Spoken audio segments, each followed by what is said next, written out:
Okay. Yeah, so the reason I wanted to record this was, some of those other students who signed up, but maybe they forgot, they're out swimming or riding their bike. They could still have an opportunity to watch the video, learn a few things. And then what we're doing is if you submit your designs to us, then we can share them with other people. And that's another entry to win the dragon. That's another entry to win the gift certificate too. Because we're all about sharing this summer. We want to stay connected. We want to stay our minds active, we want to keep learning the whole summer long. So that's what we're doing. So, all right. Yeah, it's a lot of really fun stuff. Okay. So what we're going to do is, I want you to tell me, Bud, what about 3D printing interests you?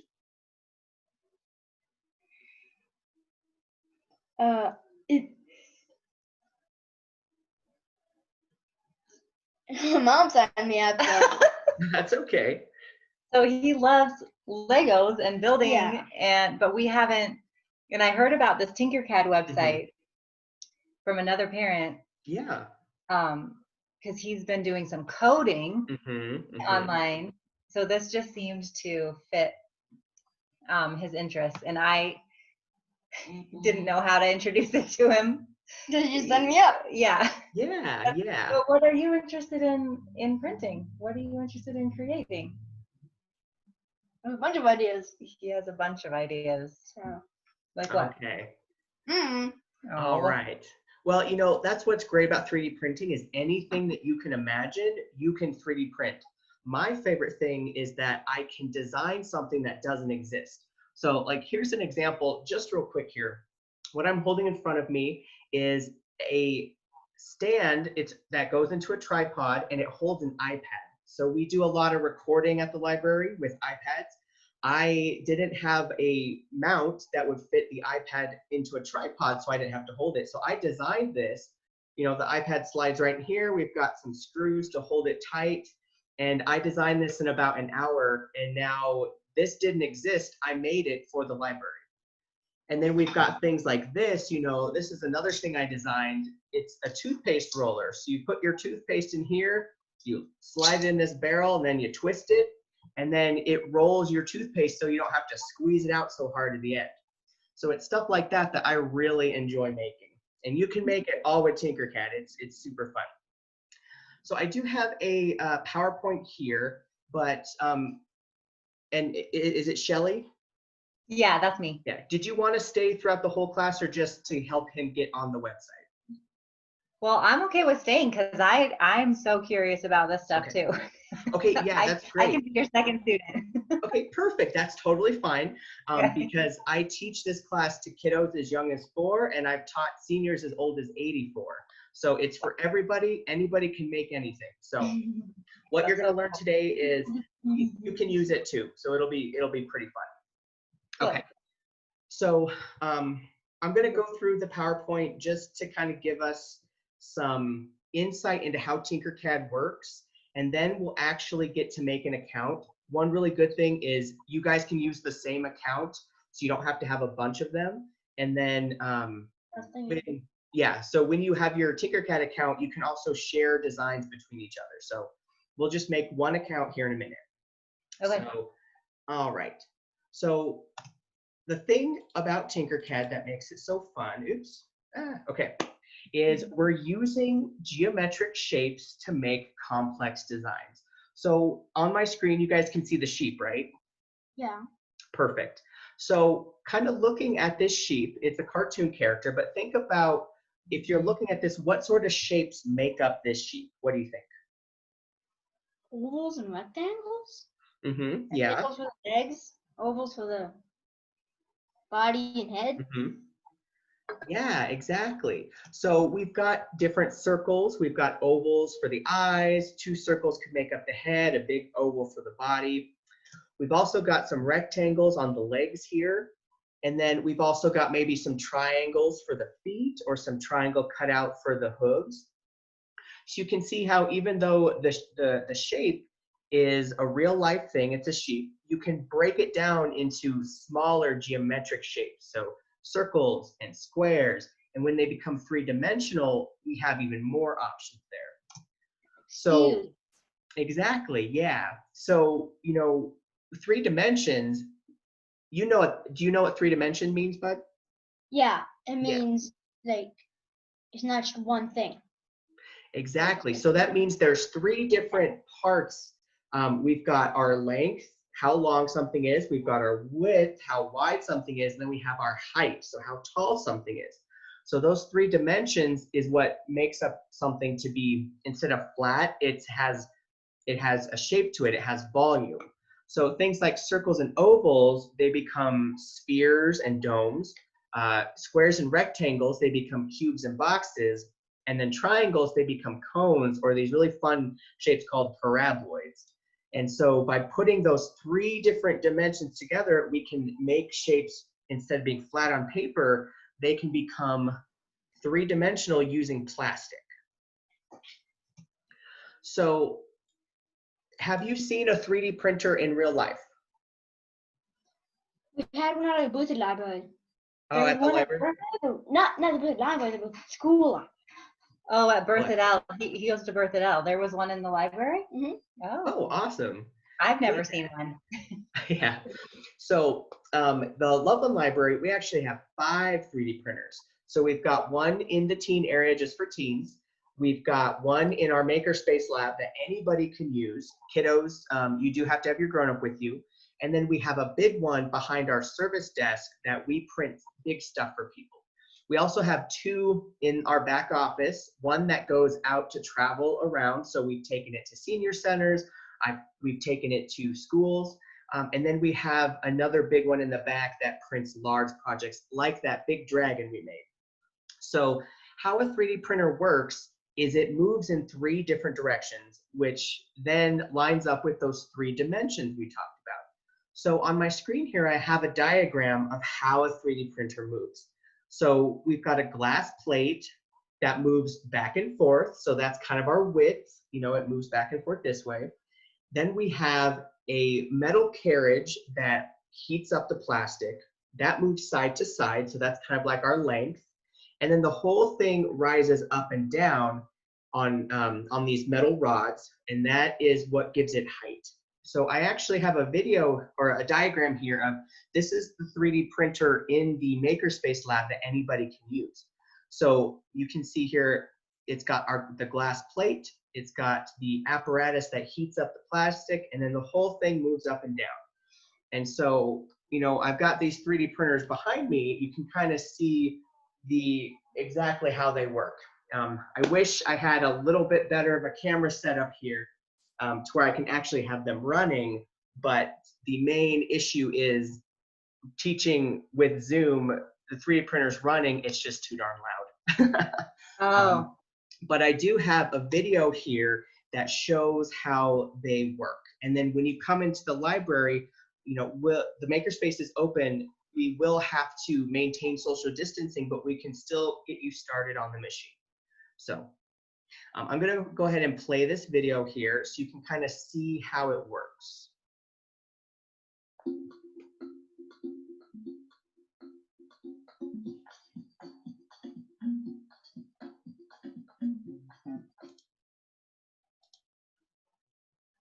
Oh, no, it stopped.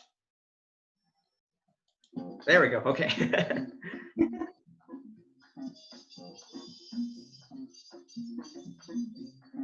Why does it say hexagon? I'll explain that in a minute.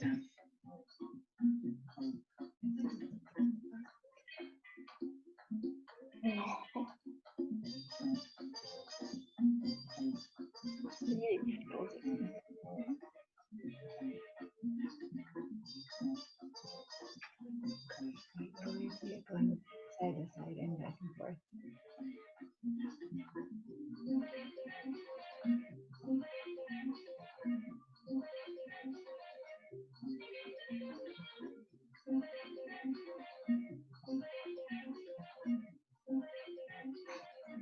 I think it goes up and down with all the plastic.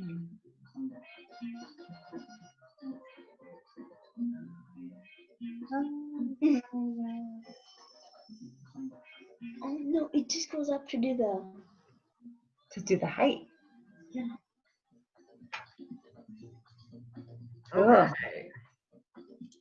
So you can see how plastic gets fed into that metal apparatus, and it heats between 500 and 600 degrees. It squirts out of that nozzle in very thin layers, so thinner than your fingernail. And then as the plastic squirts out, it builds higher and higher and higher, and then it cools down. You've got a model. Your question, Bud, was why does it say hexagon? So that's just the brand name of the nozzle. It's called the hexagon nozzle. It uses brass metal because it can withstand those high temperatures. And then there's different types of 3D printers that have different nozzles, different sizes, but that's why it's called that. So I also wanted to point out, have you started learning any geometry in school yet, Bud? Yeah. Okay, awesome. So what is on the screen here might be a little bit advanced for you, but basically when we're using shapes in Tinkercad, we're going to be grabbing the ends of the shape. So the edges, like the flat parts, and then the points where edges intersect, called the vertexes. And then we're going to be moving the faces. So it might not make sense now, but when we get started, I promise it'll make sense. But we're gonna be resizing by dragging points using our mouse, and then we can also use our keyboard to enter numbers on how big we want our shapes to be. So we want to know a little bit about geometry because in Tinkercad, all of our shapes are going to be geometric, and the really fun part is you're going to secretly learn more about geometry, more about the metric system by using this program. So that's going to help you get better at this stuff at school. And then before you know it, you're going to be engineering stuff. So you won't even realize it because you're having so much fun, but this is going to secretly get some of this stuff in your head. So my sister said it was fun because she's done it before. Yeah, exactly. You know, I'm an artistic person by nature. I'm not real good at math, but I have gotten much better at math as an adult, learning how to make 3D models. So I'm great at math. yeah, well, there you go. You're ahead of the game. Okay. So let me get out of this PowerPoint because we're going to actually get into Tinkercad. Get out of here. Okay. I've got lots of windows open here. We want just this one. Okay. Alrighty, let me share my screen here. And this might be a little bit tricky if you're using one screen, but what I tend to do is I make the Zoom window half the screen, and then I'm going to make Tinkercad the other half. So if you need a moment to kind of arrange your windows. Yeah, we can do that. Okay, perfect. Wait.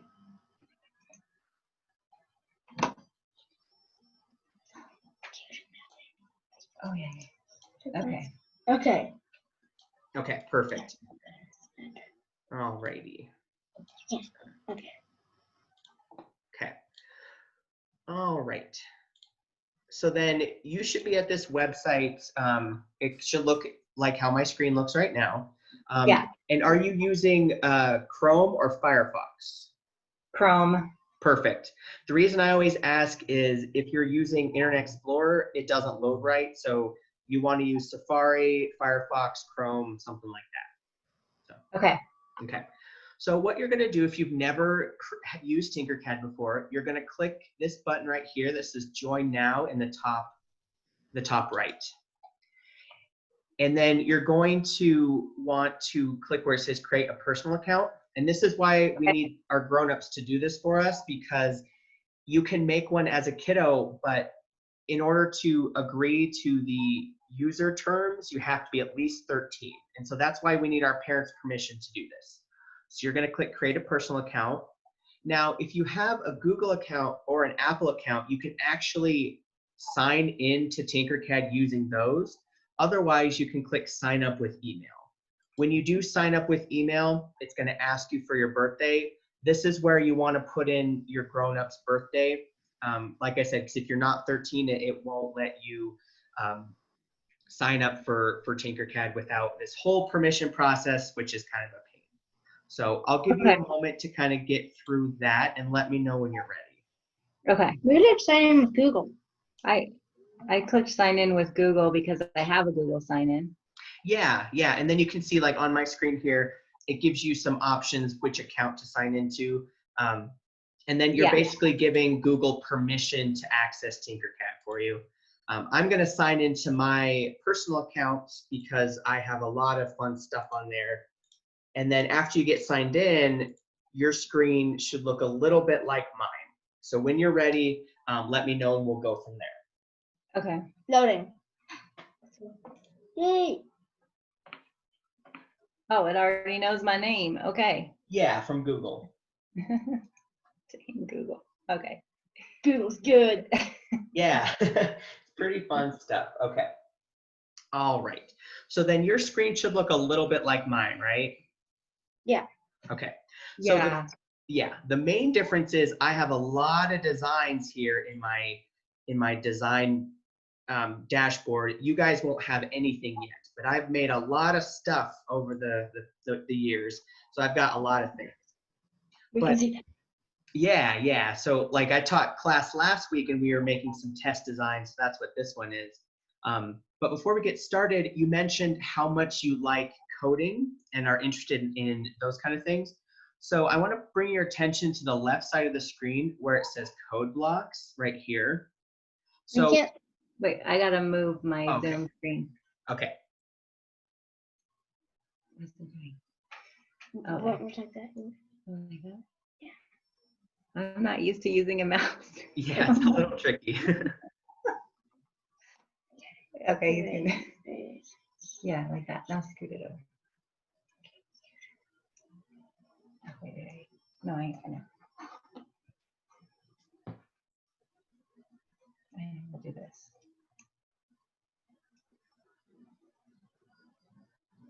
Don't do that. Oh, oh, wait a second. We're on, it's giving us learning the moves.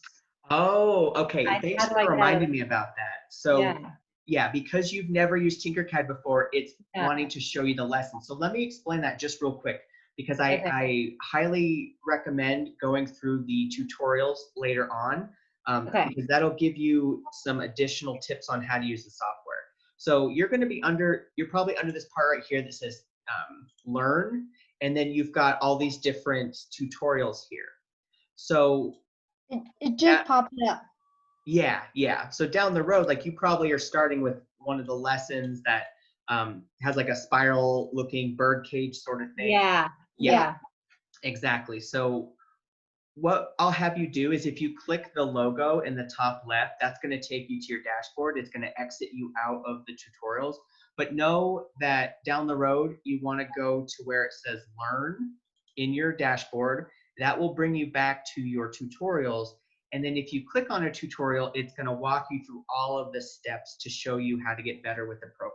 So it has starting tutorials, then it gives you lessons on how to actually make some specific things.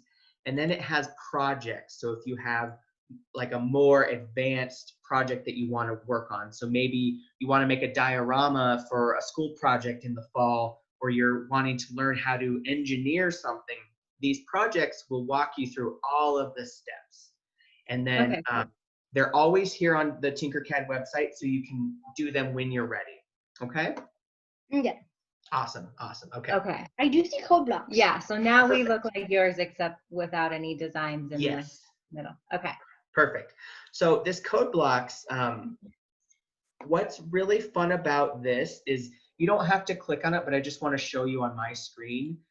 Okay. What the Codeblocks does is it actually shows you all of the different code that you can put together to make different shapes. Oh, like coding. It is coding, yeah. So it shows you the actual code behind the scenes of all of the creation of things of Tinkercad. So you can modify things with different code. Like it's kind of like Scratch. I don't know if you've used Scratch yet. I've been applying on Scratch. Yeah, that's what he's been doing is Scratch. I don't really like code.org. Yeah, so it's really, really fun. And you can do a lot of really cool stuff with it. So you're actually coding your 3D models. And then if you, play the whole thing, it shows all the stuff you're doing. And then you can export it, you can share it, and then it gives you some tutorials as well on what to do. So like if we clicked on the brick right here, we do new design, it gives you the tutorial of exactly what you're doing. So that's something you could play around with in the future, bud. And then it's really, really helpful because then you learn Tinkercad and coding. So What? yeah, it's really fun.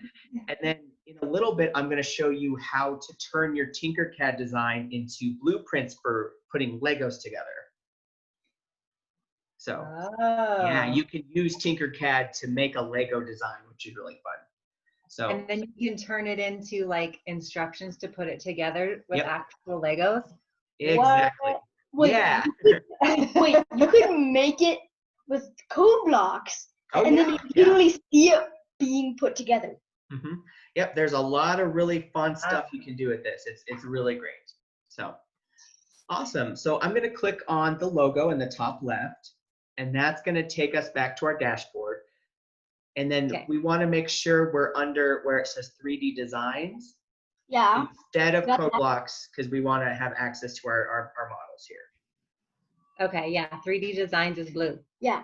Perfect, perfect. So what I'm going to have you do is, in the future, when you've got a bunch of designs, all you have to do to open them is click on them and click Tinker This.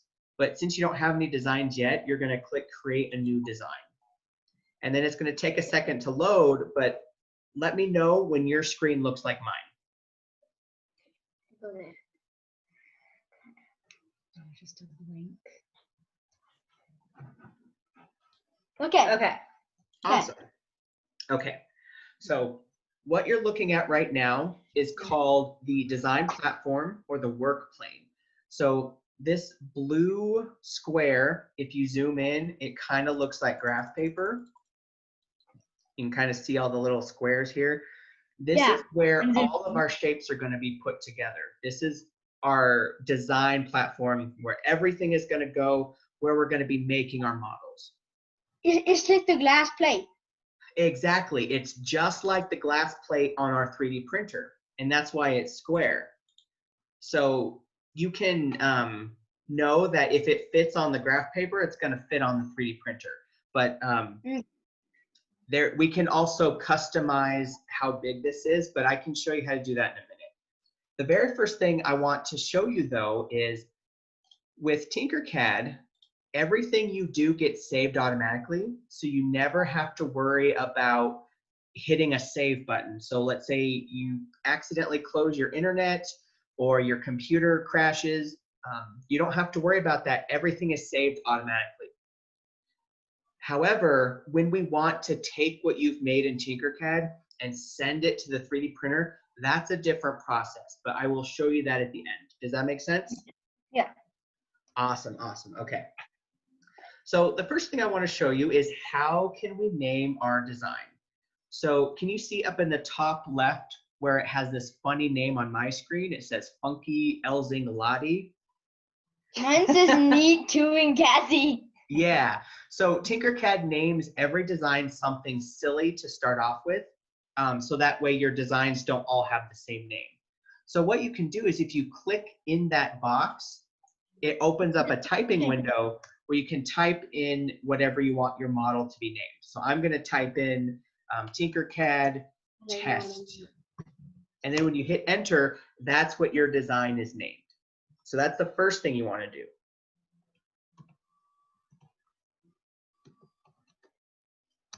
Okay, named it first model because it's the first thing I did in Tinkercad.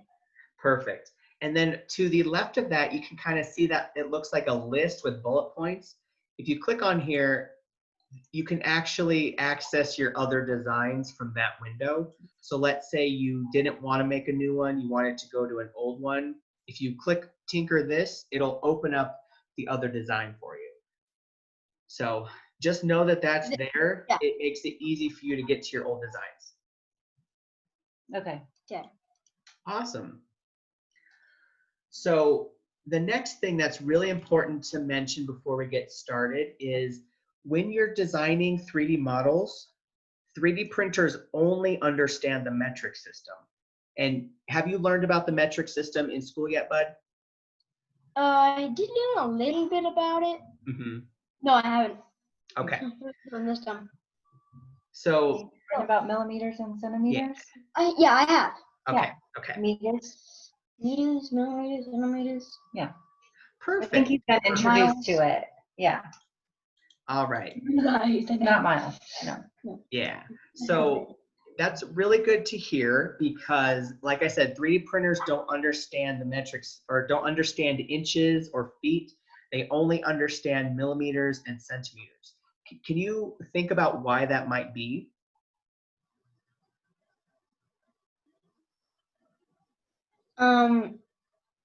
Because, well, some things can't understand what people can understand. Yeah. Well, well, you're on the right track, bud. So it has to do with how big the measurements are. So if you think about how small a millimeter is, so on my computer screen here, I'm zooming really far in to look at the graph paper. So each one of those little blue squares is 1 millimeter. And if you look at a ruler, Big square, and a big square, it's a centimeter. Exactly, yes. So there's 10 millimeters in a centimeter. So they're very, very small. But if we think about how big an inch is much bigger. But with a 3D printer, the machines move in very small increments. So I'm actually going to stop sharing my screen real quick because I want to show you some of these 3D models. It might be a little hard to see on our screen, but hopefully I've got something that can kind of, we can zoom in enough.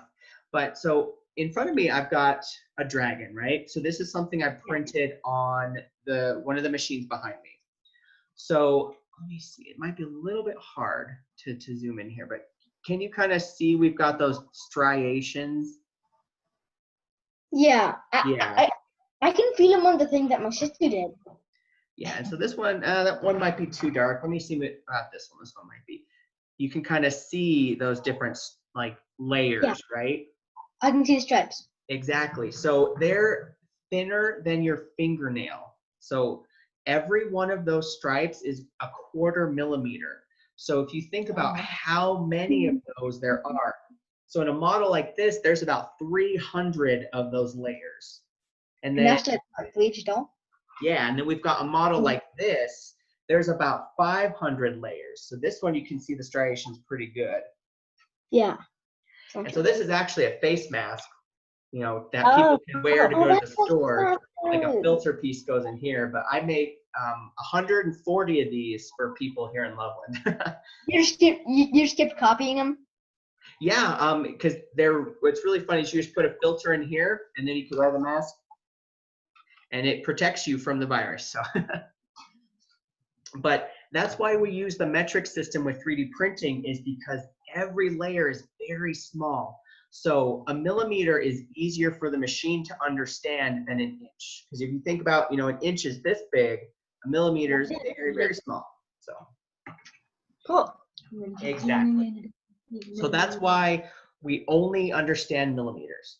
So when you're designing something, instead of thinking, well, I want my design to be, you know, 5 inches, we want to think about, well, how many millimeters would that be? Okay, that's going to be 200 millimeters, or even smaller, like an inch is going to be about 30 millimeters. Does that make sense? Yeah. Awesome, awesome. Okay, so let me go back to sharing my screen.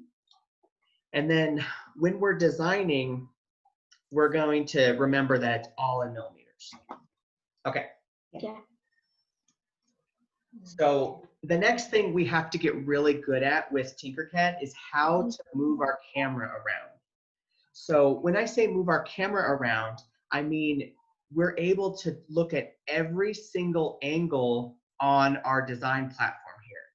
So what I'm doing is I'm taking my computer mouse, I'm clicking the right button, and I'm moving my mouse around. And see how that changes what my work plane look like? Oh yeah, he's doing it. Yeah.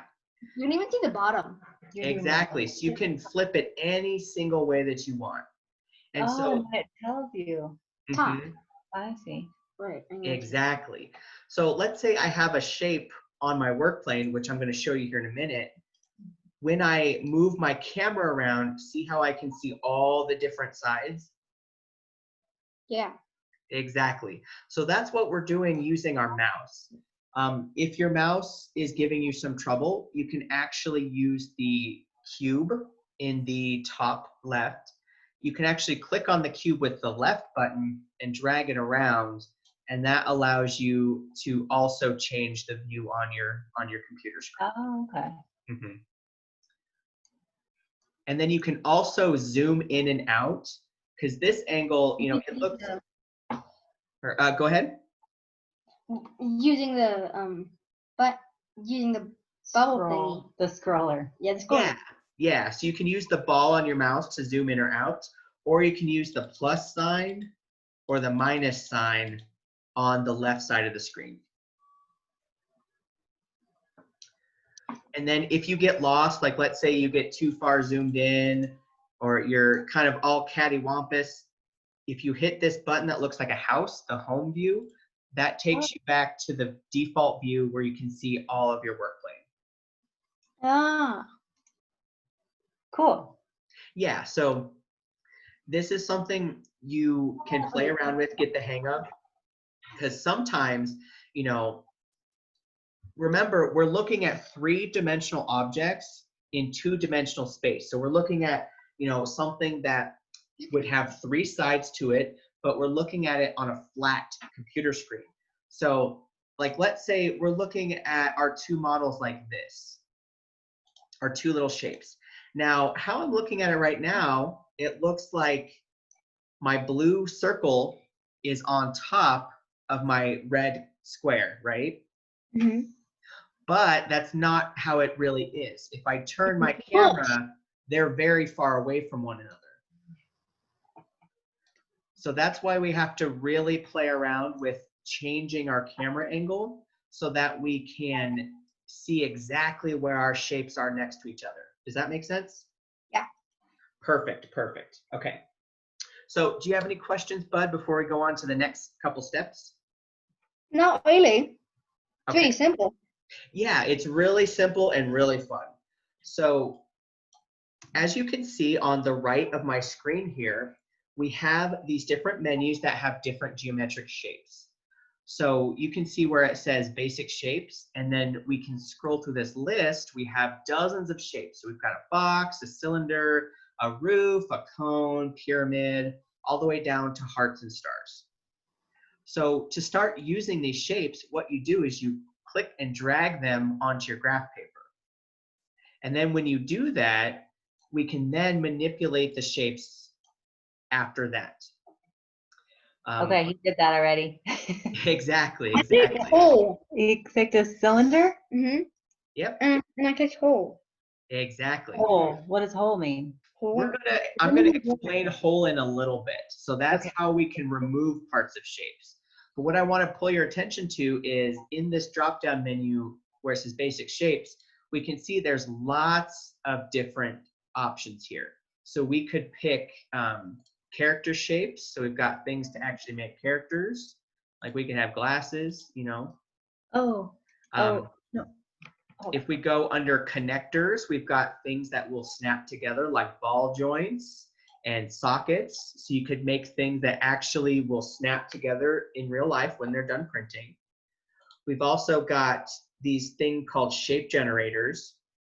These are really fun shapes that people have designed and submitted to Tinkercad. So we've got things like a brick wall.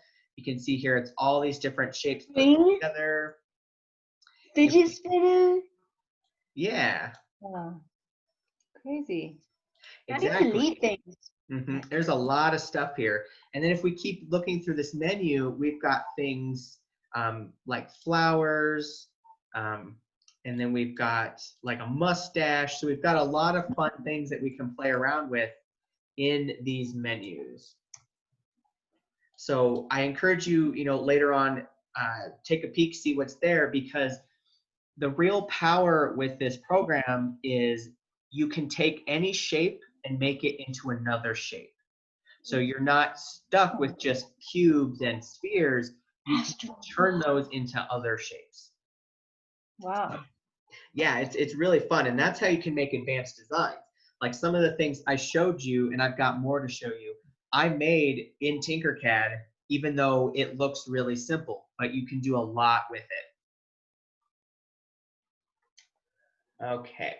So another thing I want to show you really quick before we keep going is before we can start manipulating our shapes, we have to first understand what happens when we put a shape on the workplane. So I'm going to go back to my main menu here where it says basic shapes. I'm going to get rid of some of these, which I'll teach you how to do in a minute. But I want to put a couple shapes down and show you what happens. So I'm going to start with a box. I put it on my work plane. Can you see how this menu pops up when I have my box selected? Down my cylinder. Yeah. Yeah. So, yep, you can have a box or a cylinder. So these different options pop up. Oh, okay. So like with my box, I've got some options I can change. So if I slide these menus, see how it changes my shape? Oh, it does. Exactly. So by changing the radius of my shape, it does additional fun things to my shape. But with a cylinder, it gives us different options. So we can have number of sides. So 64. exactly. So that the number of sides indicates how smooth it would be. So with very few sides, see how it's got kind of jagged points here. But then with more sides, see how it's nice and smooth? Yeah, 64 sides. More sides make it smoother. Yeah, yeah. It's kind of like a gem. You know, you think about like a diamond. The more points it has, the more they call them facets, right? And so when it's really smooth, it's not sharp, or it doesn't reflect as much light. But then, yeah, when it's really when it has a lot of facets or a lot of sides, it's got more points to it. So crazy. My yeah, brain does not work like this. Exactly. Yeah, it's pretty interesting what you learn. Yeah. But no, not all shapes have a menu with options. So like if I click on the roof, this shape doesn't have any options for me to play with. So it doesn't give me anything that I can do with it. But when you have your shape clicked on, so can you see how when I click on a shape, it brings up these black and white points? Mm-hmm. So that is how I know my shape is selected. Can you see where it says solid and whole on my screen? Yeah. So you can actually change the color of your shape. So if you click where it says solid, it brings up this menu where you can change the colors of your shape. So this helps you while you're designing so you can see what shapes are what. You can also make it transparent so you can see through it if you want to. Oh, just click transparent. Yeah. But I want to ask you a question, Bud. Now, do you know what makes the 3D printer designs have different colors? The types of the color of plastic. Yes, exactly. So when we're designing in Tinkercad, the colors of our shape do not mean that's going to be the color that our objects are going to be. It depends on what color of plastic we load into the machine, okay? Yeah. Awesome. Okay. So I just like to make that clear because, we got a lot of really fun shapes here, but we may not have red plastic at the library. We might only have a different color. So we get lots of different colors that change all the time. So I guarantee we'll have a color you like. Okay. Yeah. Awesome. So I'm going to get rid of these shapes, and I'm just going to place one shape down on the work plane because I want to show you how to resize your shapes. So feel free to watch or follow along. But when we have a shape in the middle of our graph paper, if we click on it, the black and white points pop up. Now, Yeah. those are those resize points I talked about earlier, where if you click on one and drag it, that resizes your shape. So I'm clicking on a white point and dragging, that's going to resize how long and how wide it is. Yeah. If I click on just a black point, that will resize either the length or the width. Did you get that? The difference between the black and white? Yeah. Now, to resize how tall it is, can you guys see the white point at the very top of our shape? Yeah. So that's the one that resizes how tall it is. So if you click that, you can drag it up to make it taller or drag it down to make it smaller. So by clicking and dragging, that's how we can resize our shapes. And you can do that with any shape. Like I selected a cone, I can resize my cone just by clicking and dragging like that. And you can see here how by clicking and dragging and also moving my camera, I'm able to see all the different sides of my shape. I can see which sides I've resized, which sides I haven't resized. So you get to be really good at using both the right side and the left side of your mouse. So my question is, does it tell you how high it is? Like, Yeah. Are the numbers the measurements in millimeters? Yeah, so that's a really great question. Let me delete these and I'll start with a fresh shape. Can we watch this? So when you click on or hover your mouse over one of the resize points, can you see how it gives you a numeric or a number to the right? Yeah. Yeah. Like Yeah, 10. so that tells me Oh. it's 10 millimeters. And then when I click and drag it up, see how that number changes? 16, 17, 18 millimeters. So you kind of learn which of those points you're going to hover over to get the measurement you want, height, width, or length. Yeah, so, Just the white kind of like in point. real life, the Yeah. top point is going to be your height. So that's how tall or how small it is.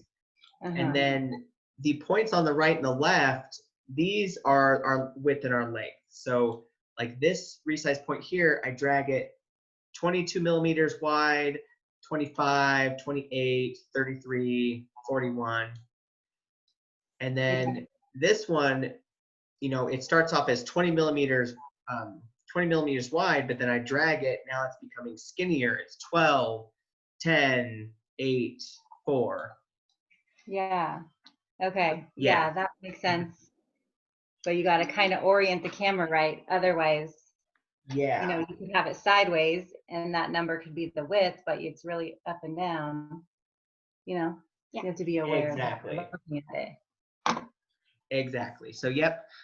Just know that when we 3D print something, it doesn't really matter. Like the length and the width don't really matter because it can, we print it as it is. So you don't have to necessarily worry about if this way is length or width because we can rotate it. Does that make sense? Oh, Yeah. yeah. So think about in real life, if you wanted this triangle to be 60 millimeters long and then 4 millimeters wide, this design would be perfect. We could print it and it would turn out just like this. Okay? Mm-hmm. Yeah.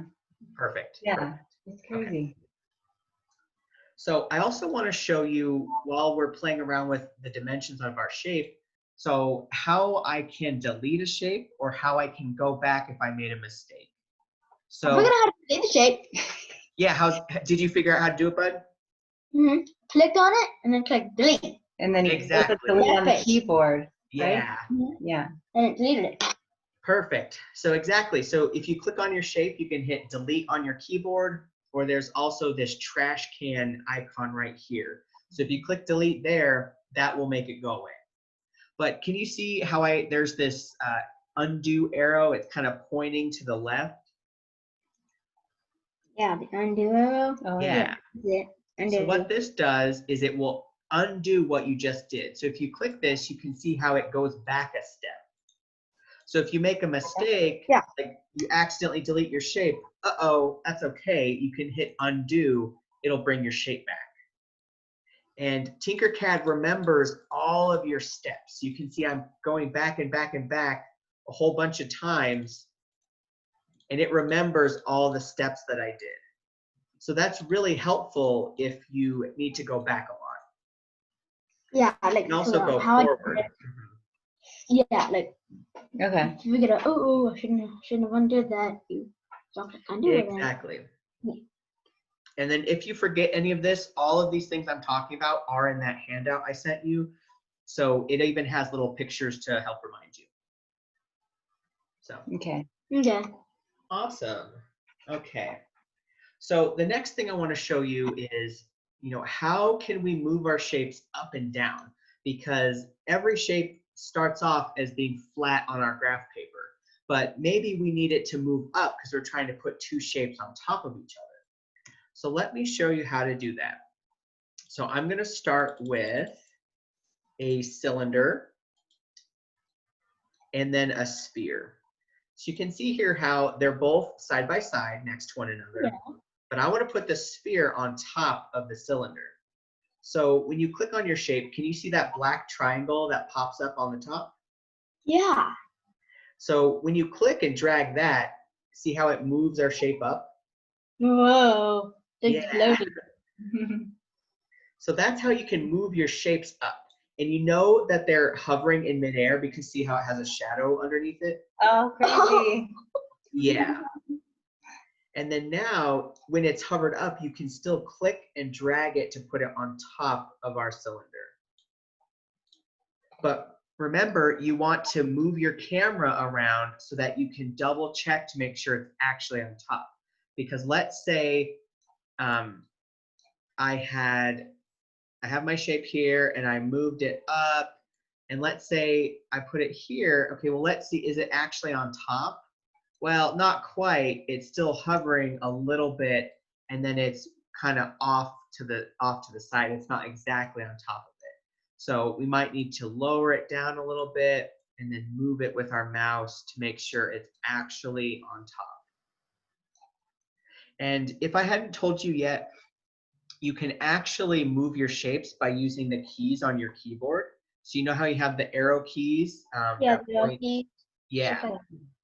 So you can use those to move your shapes too, and see how sometimes it's a little bit easier because it moves it just a small amount. So that's how you can get it to be a little more precise.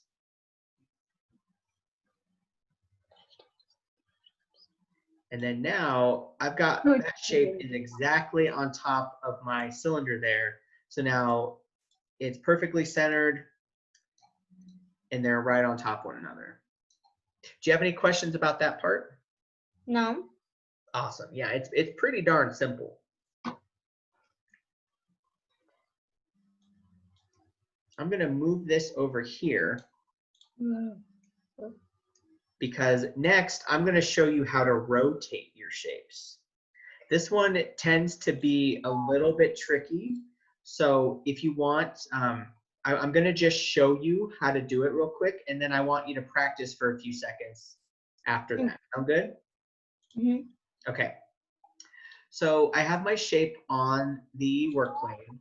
When I click on my shape, can you see how these curved arrows pop up?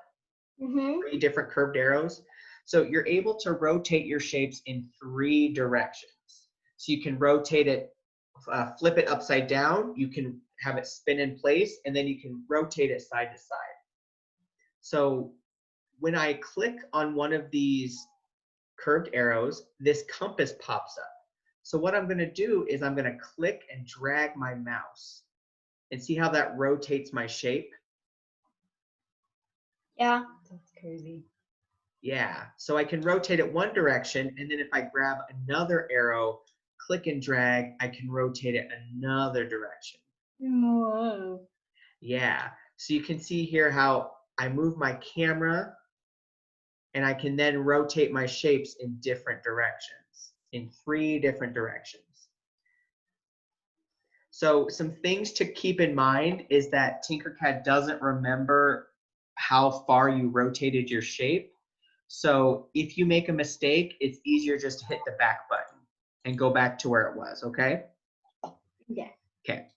And then also keep in mind when you're rotating, see how when I pull my mouse far out, there's that red line that indicates where my mouse is. So when I pull it far out, I can rotate 1 degree at a time. So it rotates just a little bit.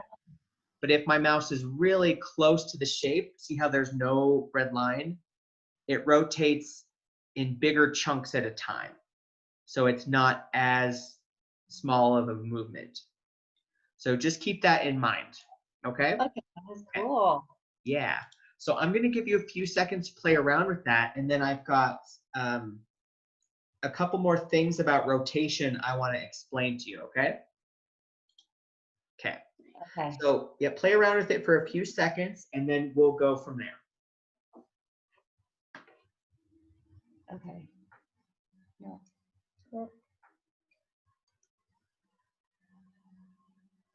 There's the arrows.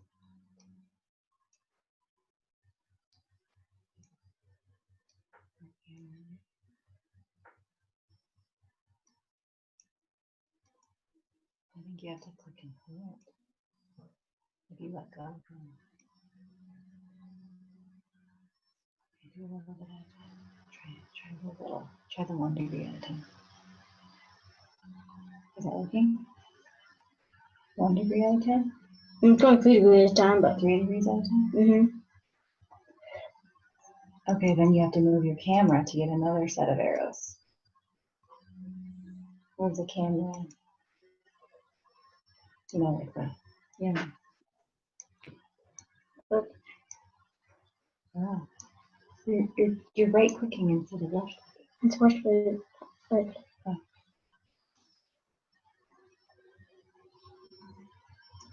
huge. Yeah. That's the left click.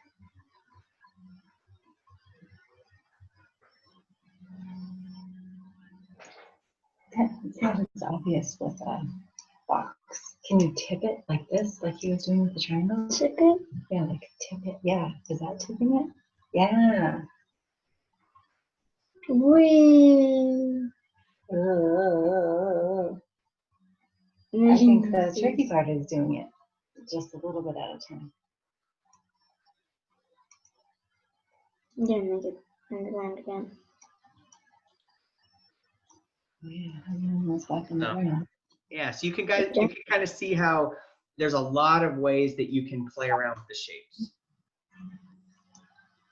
Yeah. Yeah. Yeah, it's a lot of fun. So there's two things when it comes to rotation and moving our shapes up and down I want to clarify. So let's say we've got a shape. Can you see how my shape right here is hovering in midair? Now, can you think about why it might not be good to try to 3D print this shape? Because the plastic will fall. Exactly. So the 3D printer, it can't print in midair. It has to start directly on top of that glass plate. So something like this, because it's not touching the bottom of our work plane, what would happen is the printer would try to make a bunch of support structure to hold that up. So what support structure is kind of like a scaffolding that holds up the bottom of the print. But honestly, there's good design choices we can make to avoid having support structure. So a shape like this, we could lower it down, but this probably is still not the best way to 3D print this. What I would do is I would actually make sure the flattest part of my shape is touching flat on my work plane. So this still might be a little bit cattywampus.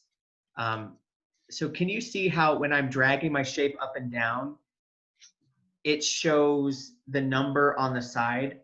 And right now it says -4. Can you guys see that? Oh, yeah. Okay. It's going through the work plane. Yeah, so we want that to say 0 because 0 tells me it's flat on the plate. So when it's flat, we have a much better chance of 3D printing it. Okay? And then after you print it, you can turn it whatever way because it's exactly. Yeah. But then just note, because I rotated this a lot, it's still not perfectly flat. So see how it's still a little bit up off the plate? So that's something that might be a little tricky for certain shapes, but that's okay. You know, we can still 3D print it, but just try to get your flattest part of your shape on the work plane. Make sense? Mm-hmm. Yeah. Okay. That makes sense. Then there's one other thing we want to keep a really close eye on. So see how my shape here is sunk down below the work plane? Mm-hmm. Why might that not be good to 3D print? Because it's gonna try to go through the glass.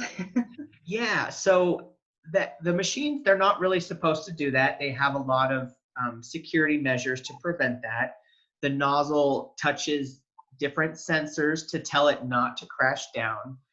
But the main thing that's going to happen is the software that 3D prints, that talks to the machine to tell it how to move, it's going to probably cut off this whole part that's down below the work plane. It's going to pretend it doesn't exist. So you would really only get this top chunk of our shape here. So when in doubt, just make sure your shapes are flat at 0, 0, right on top of the graph paper, okay? Yeah. Okay, awesome.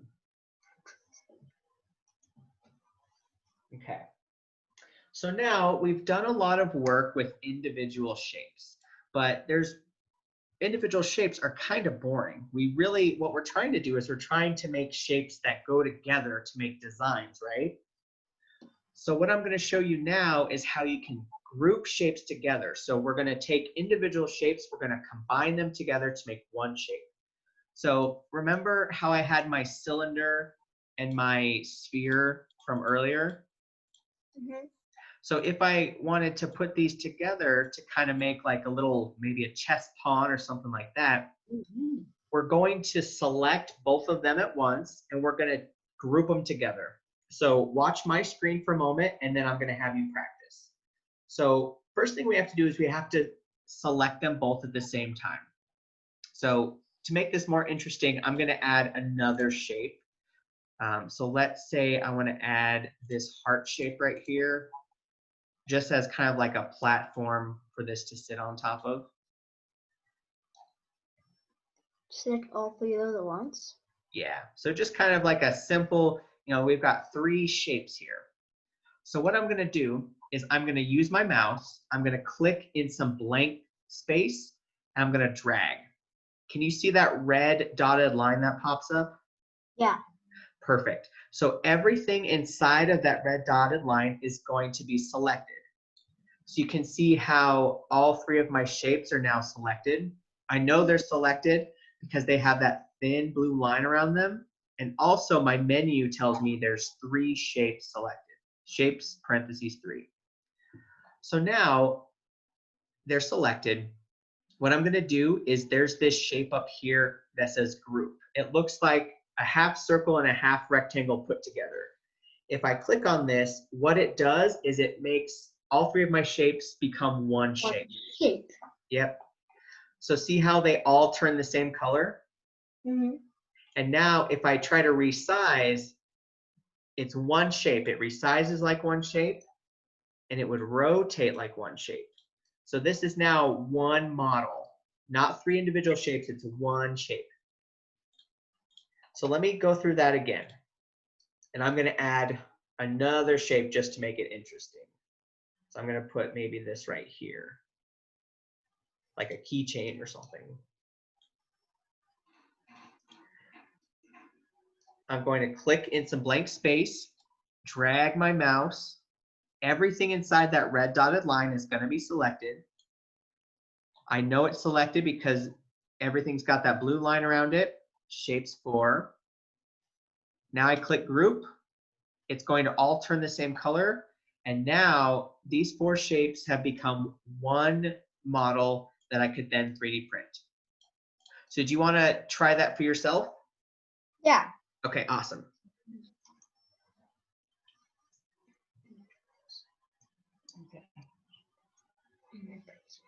Put something on top of the box. Okay. Oh, we gotta put it up. Oh. There we go.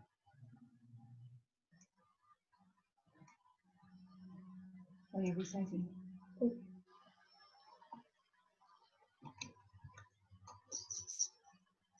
I'm trying to put it on resize it. Ooh.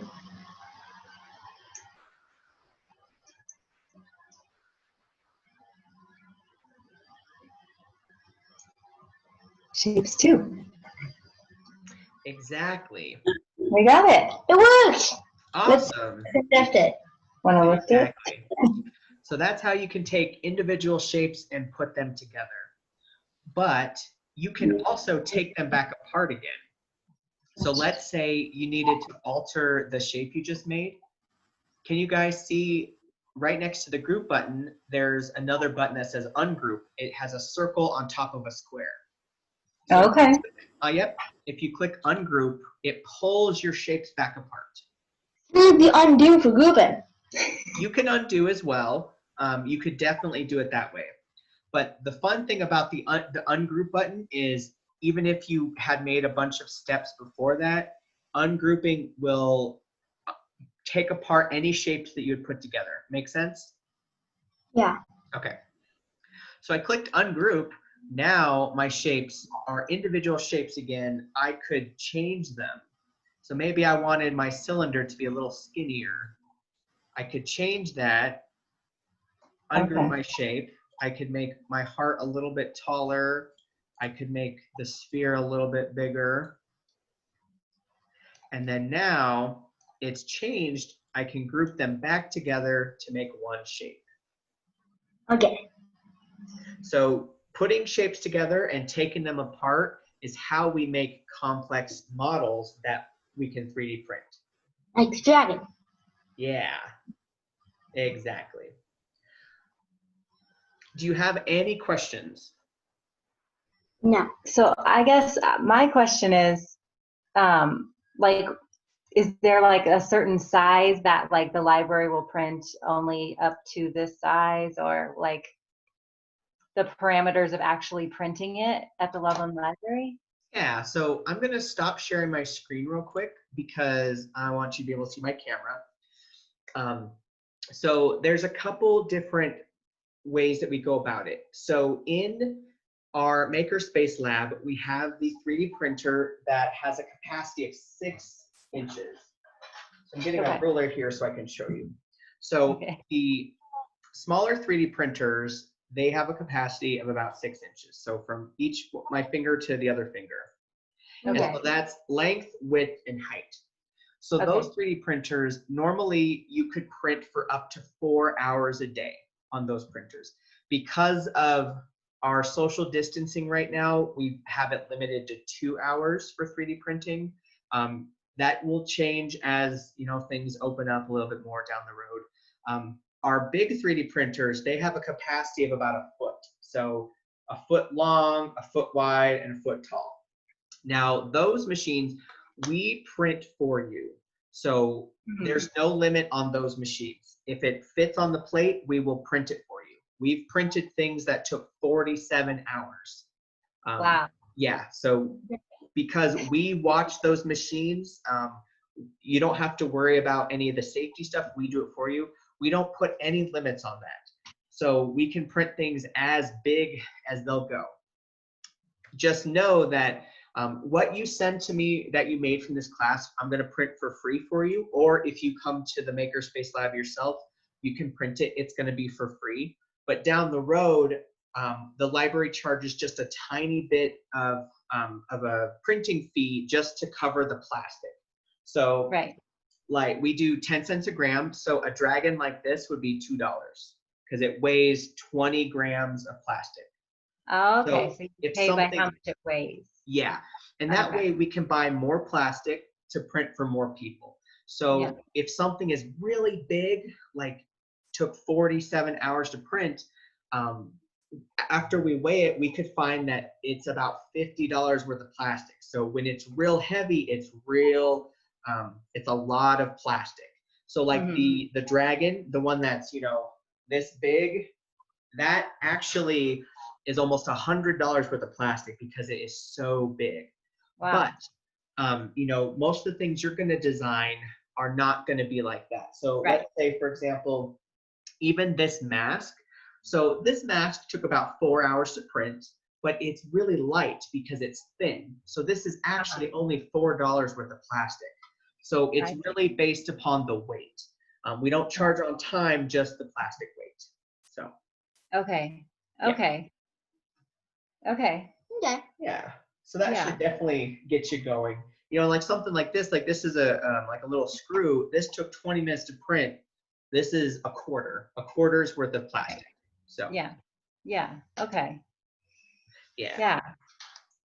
So, But, ask about the Lego feature. Yeah, because I see something up here. Yeah. Yeah. Okay.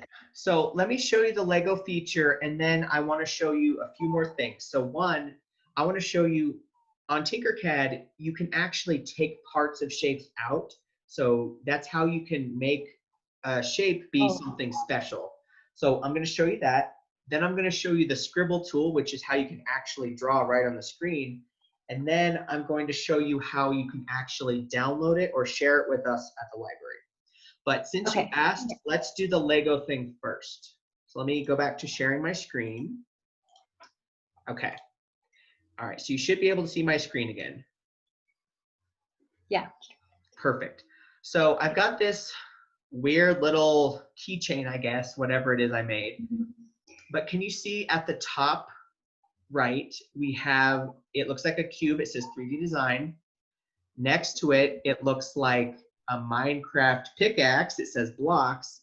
And then next to it, it says bricks.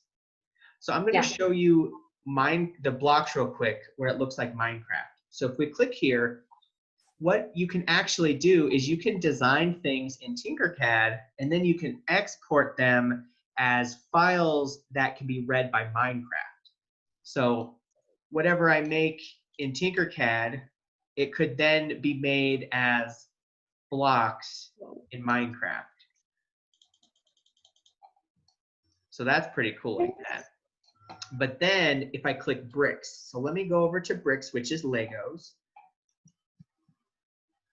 At first, it doesn't look like very much, but you can see how it shows what Lego pieces I would need to make this.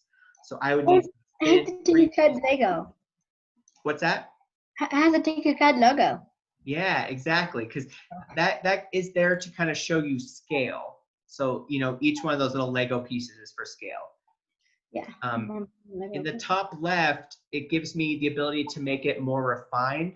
So I can choose 1 times size, so that would be, you know, as small as the Legos would go. But then if I increase my resolution, you can see here how I have more Lego pieces. It gives me better definition to look a little bit more like what I designed.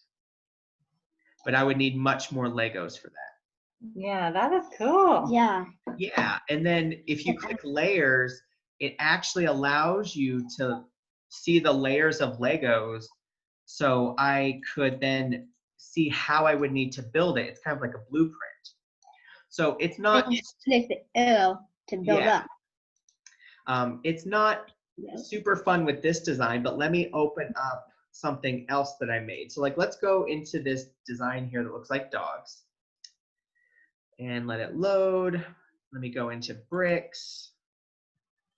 Let me go into my fine resolution. Takes a little bit to load. It's got a lot of information to load. So this would be an option where you can make something and you wouldn't have to print it to like play with it. You could just play with it. You could just open it as Legos and build it with your Lego pieces. Yeah. You know, as a way to play with it. Yeah. Exactly. Yeah. So this is taking a little bit longer to load. I think it's just a lot of information. Okay. So here we go. So here's these dogs that I made. And so we can see how it's a little more impressive to see the different Legos we would need. And then if we clicked on layers, it starts with the base layer, and then it shows us, let me zoom in a little bit here. Layers you need. Yeah, so these are the Legos we need to put together to make the first layer, and then the second layer, third layer, fourth layer, et cetera, et cetera. So that is how you can see how it would be designed as Legos. So that is cool. yeah, it's definitely pretty cool. And then if we go all the way up, we've got our little dog design here. Looks like a doggy. Yeah. Yeah, there's like 2 little doggies. Yeah, so it's pretty fun stuff. So does that answer your question, bud? Yeah. Awesome. Okay. So then I'm going to go back to the main 3D view to look at my shape here, because I want to show you how to remove parts of shapes. Because, you know, building is fun and all, but we want to be able to customize our shapes to make more complex designs. So I'm just going to show you a couple samples. This is where these holes come into place. So what a hole does is Tinkercad works. Yeah, it makes a hole in something, exactly. So Tinkercad works by having positive and negative space. So the negative space carves out a chunk of the positive space. So I've got my shape here that's solid, my red box that's solid.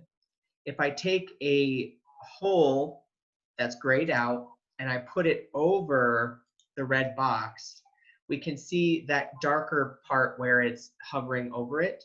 Now we group those together, look what happens. It removes, yeah. It removes everything it was touching. So then. So in that basic shapes menu, it's only those 2 shapes that can be holes, or all the shapes can be holes? All the shapes. So that's a really good question. Any shape can be a hole. So like, let's say I've got a sphere and I've got a polygon. Remember, in our shape menu, it can be solid or it can be a hole. So if we turn it into a hole, we group it together. It cuts out anything that was a hole. And it can even be some of the complex design. So like, let's say I've got a box and I'm gonna make it kind of wide and shallow, because what I wanna do is I want to create some text. So I've got where it says text. I'm gonna change the text to say my name. I'm gonna turn the text into a hole. Now what I can do is I can turn this into a name plaque, and it cuts out my name. But then what else is really cool is maybe I didn't want it to cut all the way through. I just wanted to kind of indent a little bit. So I can take the hole that is the text, move it up a little bit, regroup it, and now it's just kind of embossed. It's kind of carved out a little bit. Does that make sense? Cool. Yeah. It's pretty fun stuff. Like you could do that on anything, on like anything. And you can resize it. It can be tiny. Yeah. Exactly. Yeah. So like, let's say I've got this star. I turn it into a hole. I can make it a little bit smaller. I group it together, and now I've got that cut out in my shape. Yeah. Cool. Yeah, so any shape can also be a cutout. So you can see how you can take basic shapes and make them advanced by adding parts, removing parts. You know, from here I could even add a heart over here if I wanted to, and leave that as a solid, group it together, and I've got both a cutout and a solid part. Cool. Yeah, it is pretty cool. Now, the final thing I want to show you is called the Scribble tool. This is actually pretty new to Tinkercad. They released it about a year ago. But what it does is it allows you to draw a 3D shape right on the screen. So in our Shapes menu, we have where it says Scribble. we click on Scribble, we drop it down like a shape, and what it does is it brings up some flat graph paper for us, and we can see how there's a little dot. We click on it, we drag, and see how it allows us to draw on the screen? Yeah. And once we let go of the mouse, it turns that into a shape. So we can keep adding stuff to it. Like maybe I'm making like a amoeba looking thing here. And it turns this into a 3D shape. We also have a little eraser tool here, so I could actually erase part of my shape that I didn't want. And I can keep erasing so it's a little bit more refined. I could go in and add some more stuff. And then when I click the done in the bottom right of my screen, what I drew is now a 3-dimensional shape. Cool. And now you can resize that and do whatever, like it was a real shape. Yep. And so now I could do whatever I want with this shape. There is one thing I do want to make sure to mention. Now, the 3D printers, they do have a size minimum. So a size limit, if things are too small, they just won't print. So remember how we talked about millimeters in the beginning, right? Yeah.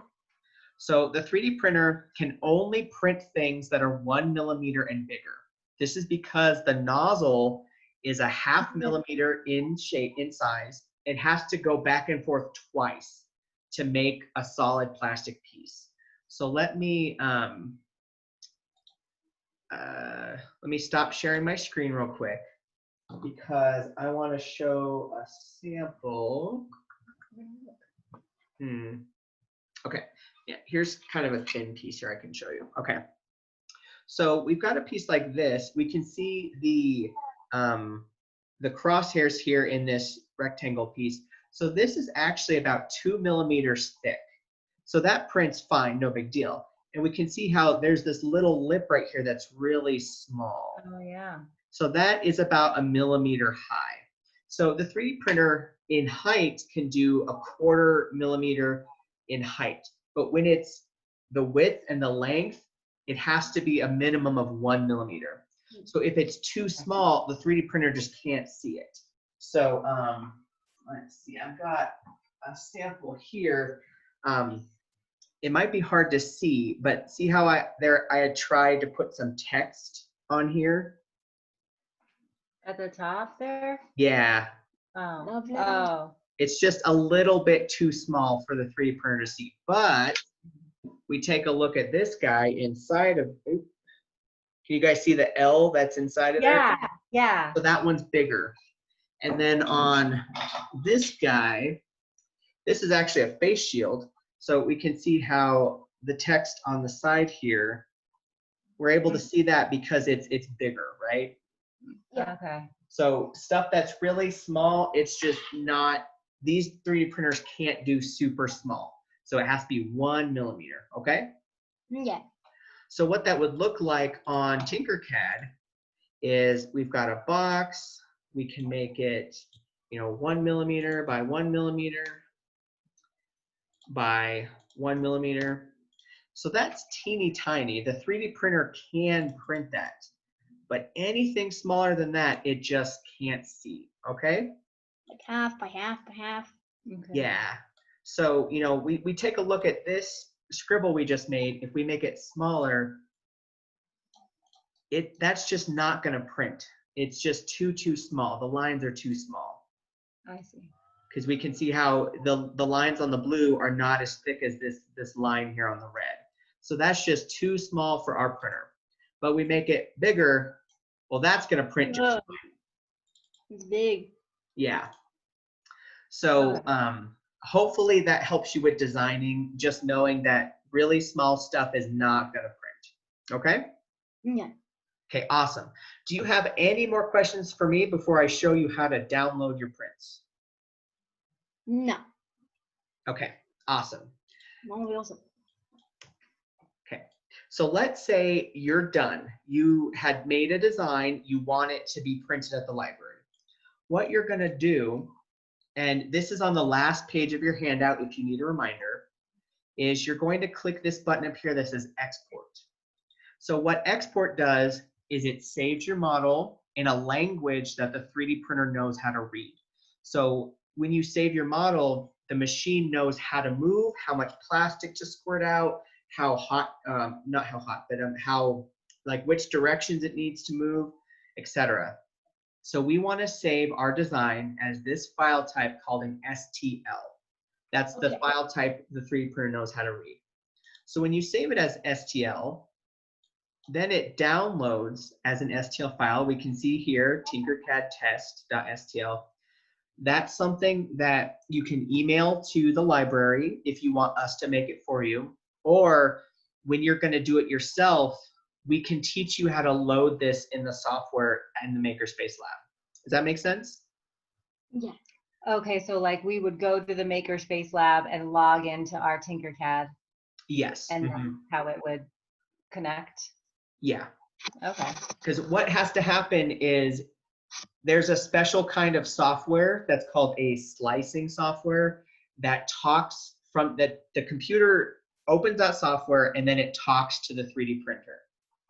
Okay. So we would show you how to open that software with your model. And then that is what talks to 3D printer, okay? Okay. Yeah. Okay, but we don't have to like bring that file. Nobody does that anymore. Like you can. You could put the file on a flash drive and bring it to us. But if you made it on Tinkercad and you're going to print it yourself, you can just open it directly on that computer. Okay. Yeah, that makes sense. Okay. Yeah. And then the other thing I want to show you is after you've designed something, if you share it with me, what I'm going to do is that's another entry for you to win the dragon and the gift certificate. And then I'm going to share it with people on social media as kind of like, look at this awesome stuff that our patrons are making. Okay. So how you could do that is in the top right, you see the button that says send to, and then where it says picture of your design, you hit this download arrow. It takes a picture of what your design looks like. And then you can actually just send us the picture, and that's what we're going to share. Okay? Yeah. Okay. Yeah. And then, you could actually have us look at the design too if you want. But that would only be if you want me to look at it to make sure it's good for 3D printing. But I'm going to send you those instructions after class. Okay? Okay. Okay. Any more questions about Tinkercad? No. Okay. All right. So what if you could do for me really quick in the chat window, if you could put both of your names and then your email address that you want me to reach you at, that way I can enter you into the drawing and I can send you kind of the follow-up email with instructions how to get going. And then after that, you're welcome to end the session. Otherwise, if you have any questions, I will be here. Okay. Okay, so just sharing it with you enters us in. Yeah. Okay. Yeah. So you got your entry just for participating today, and then sharing it, that's another entry. Because every time you do something technology related, it's another entry into the contest. So if I just keep making them and sharing them with you, it's another entry? Yeah. And can you spell his name in there for me too? Because I'm both participated. I want to give you both a chance. Okay, I got it. I pressed enter. Okay, yeah, that's perfect. Okay, so I've got those, and I'll enter those. Okay. So thanks so much for participating today, guys. Like I said, those other kiddos, they'll probably reach out to me. Oops, I forgot. But this way, you attended the class, and the library is open for in-person help. You can make an appointment at the Makerspace. I'll explain in the email how to do that. Okay. And then you'll have my email. So if you have any questions, you can reach directly out to me, and we're going to get you 3D printing. So. Wow, this was really cool to just have your one-on-one attention. Yeah. It worked out good. Yeah, I think Dumas will just mess around with it for a little while. Yeah. Maybe go outside first. Yeah, it's been 90 minutes, so yeah. Okay, All we right. really appreciate it, Eric. Absolutely. Yeah, my pleasure. So I'll be excited to get you started with 3D printing, and any questions, just let me know. Okay, cool. All right. Awesome. Well, you have a great rest of your day. Okay. Thank you. All right. All right. Bye-bye. Bye.